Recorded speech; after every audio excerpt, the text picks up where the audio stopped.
Last వీడియోలో inverter eco mode అలాగే UPS mode ఏ విధంగా పనిచేస్తుంది ఆ మోడ్లో మనం పెట్టుకుంటే అనే దాని గురించి మనం తెలుసుకున్నాం. ఇప్పుడు ప్రాక్టికల్గా ఇప్పుడు మన ఇన్వర్టర్ని యూపీఎస్ నుంచి ఈకో మోడ్ నుంచి యూపీఎస్కి ఏ విధంగా మారాలనే దాని గురించి ప్రాక్టికల్గా ఈ వీడియోలో మనం తెలుసుకుందాం.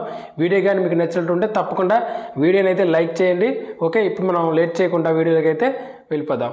ఫ్రెండ్స్, ముందు మనం ఈకో మోడ్ యూపీఎస్ మోడ్లో పెట్టుకునే ముందు ఈ బ్యాక్ సైడ్ ఇన్వర్టర్ చూడండి, ఇక్కడైతే ఒక బటన్ ఉంటుంది.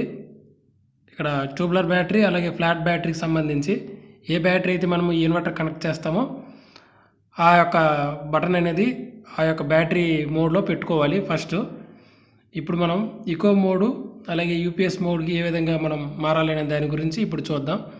ఇక్కడ చూడండి, ఇక్కడ ఈకో మోడ్ యూపీఎస్ మోడ్ ఇక్కడ చూశారు కదా, ప్రస్తుతానికి ఇక్కడ యూపీఎస్ మోడ్లో ఉంది.